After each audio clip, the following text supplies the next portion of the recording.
Hoje é quinta-feira santa, né, do ano de 2024, né?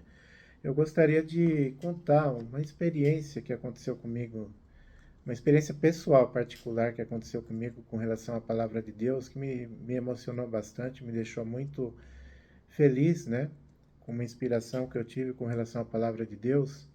E eu queria compartilhar isso com as pessoas que eventualmente tiverem interessadas em ouvir a minha experiência, né? Quem sou eu para achar que as pessoas querem saber o que houve comigo, né? Mas, na verdade, é assim que acontece, né? Quando você tem uma experiência de Deus, você tem vontade de compartilhar, vontade de falar, vontade que as pessoas saibam o que aconteceu com você, porque Deus é extasiante, né?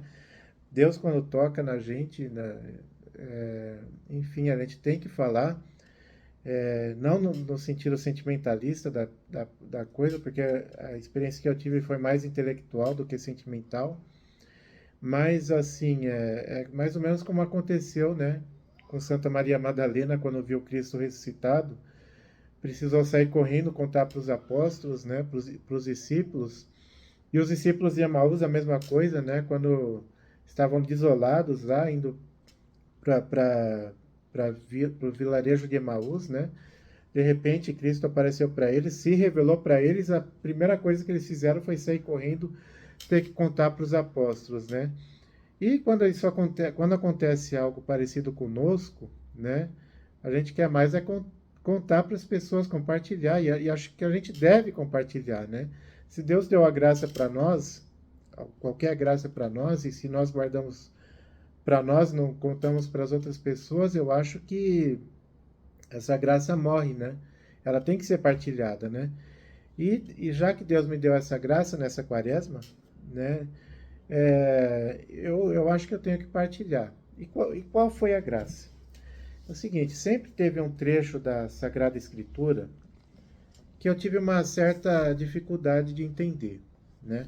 Agora, quando eu digo aqui dificuldade de entender, que fique bem claro, não é não concordar. Uma coisa é você não conseguir compreender, outra coisa é você não conseguir concordar, né? E nessa quaresma, eu acho que consegui ver o sentido nessa Sagrada Escritura, mas um sentido muito maravilhoso, né? Que eu acredito que Deus, vamos dizer assim, não sei se é a palavra mais correta, me revelou, né? Porque quando a gente fala assim, dá a impressão de ser aquela coisa presunçosa e arrogante, né, dos protestantes, né, do livre exame da Bíblia, né? Ah, não, eu interpretei, eu cheguei a essa conclusão. Não, não é isso, não é isso. Pelo amor de Deus. Até porque eu sou católico, apostólico romano, eu não sei viver de outra forma que não seja a forma católica. A igreja está entranhada no meu ser, né? Ser católico para mim não é um mero acidente, não, está na minha substância, na minha essência. Então eu não sei pensar de maneira não católica, né? Claro que eu tenho os meus pecados, claro que eu posso errar, como o que eu vou falar aqui pode ser que contenha algum erro, e se contiver algum erro e alguém só perceber isso, que me diga que eu vou corrigir, que Deus me livre de falar uma linha em desacordo com a doutrina de sempre da igreja, dos apóstolos e de Jesus Cristo, né? Porque a doutrina de Cristo é que foi deixada pelos apóstolos e foi deixada pela igreja como depositária da fé, né? Então é impossível você ser cristão sem ser católico, é possível você estar na verdade sem estar na igreja católica, né? Então eu só penso como católico, eu não consigo pensar de forma diferente da forma católica. Por isso que eu tenho uma certa segurança de dizer isso. Eu cheguei a essa conclusão porque eu acredito ser a conclusão da igreja, até porque a fonte que me levou a isso é uma fonte católica, né? É uma fonte católica. Então, eu só posso imaginar que o que eu vou falar está de acordo com a doutrina católica. Então, quando eu falo, eu cheguei a essa conclusão, é nesse sentido, tá certo? Então, qual é esse trecho da Bíblia, então, que eu digo que eu tinha um pouco de dificuldade de entender, né? Esse trecho de Colossenses, da carta de São Paulo aos Colossenses, né, capítulo 1, versículo 24. O que diz aqui? Agora me alegro nos sofrimentos suportados por vós. Ele estava falando porque São Paulo tem alguém que sofreu pela igreja foi São Paulo, né? Até o ponto do martírio. Então, me alegro nos sofrimentos suportados por vós. Esse é o trecho que para mim era dificultoso. Ó. O que falta às tribulações de Cristo, completo na minha carne por seu corpo, que é a igreja. Por que eu tinha dificuldade de entender isso? Meu Deus, a redenção de Cristo foi completa, né? Uma gota de sangue que Jesus derramou já seria suficiente para salvar toda a humanidade. Então, como que São Paulo diz, eu completo na minha carne por seu corpo, que é a igreja. O que faltou, o que falta às tribulações de Cristo. Como assim o que falta de ser a redenção de Cristo foi completa, né? Então, eu sempre tive essa dificuldade, né? Aí, de repente, eu estava meditando, né, nesse livro de Santo Afonso, que é um livro bem apropriado para a Quaresma, né? A Paixão de Nosso Senhor Jesus Cristo. São meditações de Santo Afonso sobre a paixão de Nosso Senhor Jesus Cristo. Lembrando que nós ainda estamos na Semana Santa, já é verdade, mas ainda é período de Quaresma, né? E hoje, Quinta-feira Santa, amanhã, o dia penitencial por excelência, Sexta-feira Santa, né? Então, olha o que diz Santo Afonso aqui, né, na meditação dele. Ele diz o seguinte, no caso, na página 240 desse livro aqui. E assim, meu Jesus, com a vossa paixão, quiseste revelar-me a pena que por meus pecados me era devida. Até aí tudo bem, não. Jesus sofreu, mas quem devia estar sofrendo era eu no lugar dele, né? Graças a Deus ele sofreu por mim e por cada um de nós, né? Por isso, se eu vos tivesse ofendido menos, menos teríeis de padecer na vossa morte. Olha, eu vou repetir. Se eu vos tivesse ofendido menos, menos teríeis de padecer na vossa morte. Quando eu li esse trecho, a primeira coisa que me veio à cabeça foi esse trecho da Bíblia. Eu não sei se tem relação uma coisa com outra, eu cheguei a essa conclusão que tem, né? Por quê? Vamos fazer um raciocínio inverso, certo? Como o Santo Afonso disse aqui, e que todo mundo sabe, Jesus sofreu por nós, ó. Com a vossa paixão quisesse relevar-me a pena que por meus pecados me era devida. Então, Jesus sofreu tudo que sofreu por nós, né? Agora, vamos fazer um raciocínio contrário. Jesus suportou tudo o que suportou porque também os santos, com atos e virtude deles, fez com que Cristo tivesse um consolo também, né? Se Cristo sofreu por nossos pecados, as nossas virtudes, ao contrário, pode ter dado consolo a Jesus na paixão dele. Nossa, que maravilha que é isso! Então, porque pensando humanamente, como é impossível Jesus ter sofrido o que sofreu? Claro, humanamente é impossível, mas ele, como homem Deus, ele sofreu, mas não foi só por isso. As nossas virtudes conseguiram dar uma força para Jesus carregar a cruz até o fim, né? Quando ele estava no Monte das Oliveiras, que ele suou sangue de medo, que é a vontade humana dele, né? Ele tinha a vontade divina, mas a vontade humana que queria que ele não fosse para o sacrifício, como qualquer homem, ele teve medo, e quem de nós não teria medo? Ainda mais ele que tinha plena ciência do que ia acontecer. Quem de nós não teria medo? De repente, Deus Pai manda um anjo para consolar ele. E nessa consolação, por que não estava ali incluída o sacrifício dos santos? E todos os santos, desde Adão até o último santo, porque para Deus não há tempo, né? O sangue dos mártires, as pequenas virtudes que cada um de nós faz para Deus, né? Unindo a cruz de Cristo, né? Uma pequena oração que a gente faz, uma pequena ejaculatória, uma penitência, né, que a gente faz, um ato de virtude, quando unido à cruz de Cristo, lógico.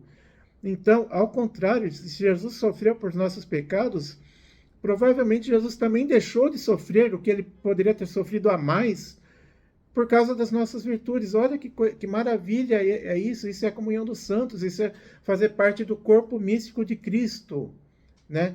Por isso a importância do batismo, de estar batizado, estar na igreja, porque você se insere nesse corpo místico de Cristo, e ao mesmo tempo que você faz Cristo sofrer pelos nossos pecados, que nós fazemos Cristo sofrer pelos nossos pecados, nós fazemos Cristo também se alegrar e até se ter um lenitivo, né, para aquela dor terrível que ele teve durante a sua paixão, pelas nossas virtudes.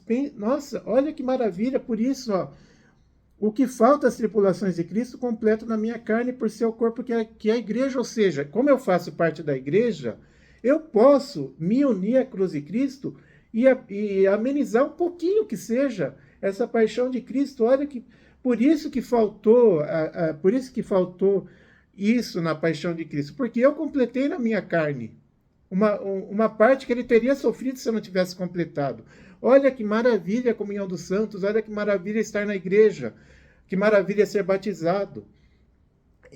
Nossa, por isso que quando eu li esse trecho de Santo Afonso, que no primeiro momento parece que não tinha nada a ver, né?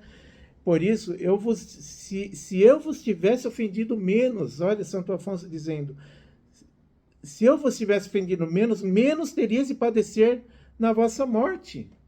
Isso é um santo doutor falando. E esse santo, nossa, como ele padeceu, né? Ele foi perseguido até pelos discípulos dele, enfim. Santo Afonso é uma pessoa que com certeza fez Jesus sofrer menos. Porque ele completou na carne dele, né? Aquele sofrimento que Jesus teria tido, mas ele pôde não ter, porque ele completou na carne dele. Então, eu senti isso um convite, porque eu estou longe de ser santo, pelo amor de Deus, ainda mais um santo como esse, Santo Afonso, né?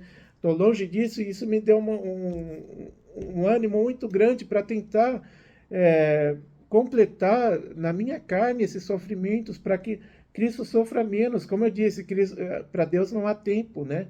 Então, eu posso hoje, sim, sofrer por Cristo, para que Ele, Cristo, sofra menos na cruz. Hoje, sim, hoje. Até o fim dos tempos, para Deus não há tempo. Eu posso sofrer hoje por Cristo.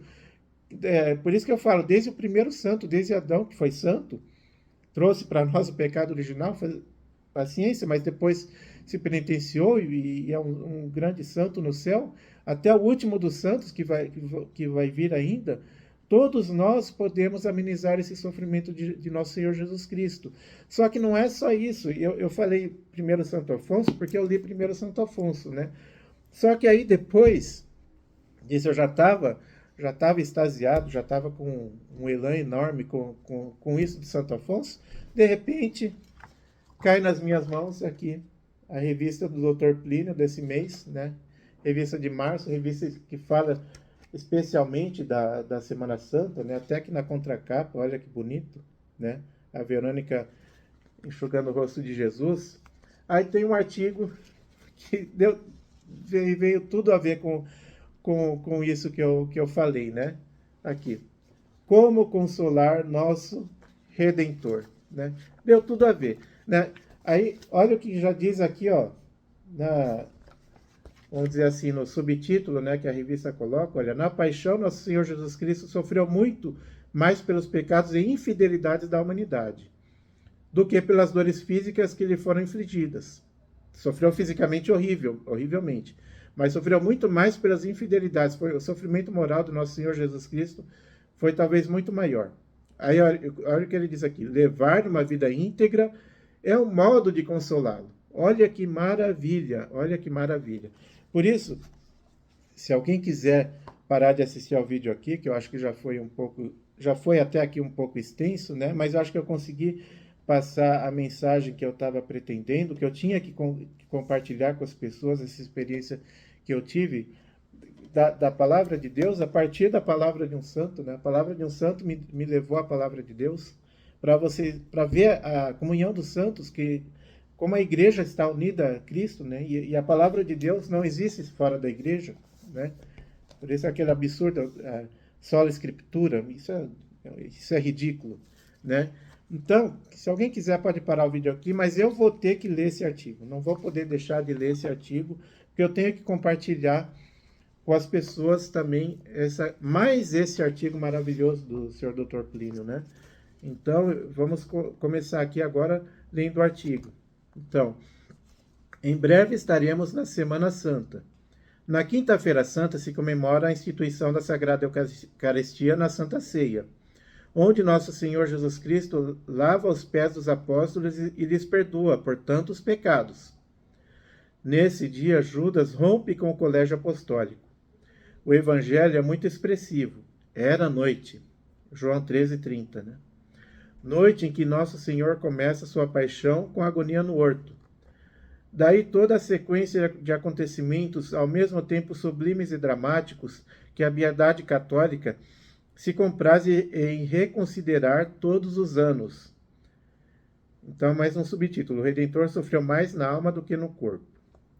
Para esta ocasião, devemos ter um sentimento de compaixão pelo que aconteceu com nosso Senhor, mas não podemos nos esquecer do seguinte, pois, a meu ver, deve ser a consideração central da Semana Santa. Nosso Senhor sofreu muito mais pelos pecados dos homens do que pelos sofrimentos que lhe foram infligidos. Imaginemos, paradoxalmente, que ele estivesse numa fogueira durante horas e horas, sofrendo o suplício de ser queimado vivo, mas soubesse que havia em torno de si, genuflexa, uma multidão contrita de dor, e até os próprios autores desse crime estivessem contritos de dor. E soubesse também que ao longo dos séculos não se pecaria mais, porque ele tinha sacrificado a sua vida. A dor física seria tremenda, claro, ele não teria sofrido menos por causa disso. Mas o seu sofrimento seria muito menor do que o que ele teve. Na paixão, sua dor física foi tremenda, mas sua dor maior foi a dor moral. Nosso Senhor Jesus Cristo, Deus, a segunda pessoa da Santíssima Trindade humanada, apesar de ver seu sangue divino vertido por nós, viu que este seria injuriado durante séculos e séculos. Viu os pecados que se cometeriam e os viu aumentar, de tal maneira que se aplica a ele a passagem: Quae utilitas in sanguine meu? Né? Ou seja, qual a utilidade do meu sangue? Conforme Salmo 29, versículo 10. Por que estou padecendo tudo isso? Certo. Alguma coisa dessa pergunta no momento lancinante do Deus, Deus meus, quare delequiste me? Ou seja, meu Deus, por que me abandonaste? Como quem diz, esse sacrifício todo, por que, ó meu Deus? De fato, essas palavras iniciam um salmo profético, que é o Salmo 21, né? Salmo 21, versículo 2. Então, aí outro subtítulo, ele deseja um ato de amor e reparação da nossa parte. Ele viu nossos pecados, viu o pecado de revolução e padeceu por tudo isso. Nessas condições, nosso Senhor sofreu e deseja a nossa reparação, deseja um ato de amor e de indignação. Se eu tenho um pai que está sendo esbofeteado e olho com mansidão para os malfeitores, eu não estou amando meu pai. Eu devo indignar-me, devo protestar, devo impor-me entre ele e quem o ataca. Não, Senhor, isso é comigo. Eu assumo para mim este caso. Quem está na luta sou eu. Nós devemos lamentar que o mundo inteiro não esteja nessa situação. Devemos lamentar que nós mesmos não tenhamos a postura de alma integralmente assim, que a fidelidade e o agradecimento a tantos dons exigiriam. Então, não podemos apenas apresentar aos pés da cruz os pecados da humanidade. Devemos também pedir perdão pelos nossos pecados individuais.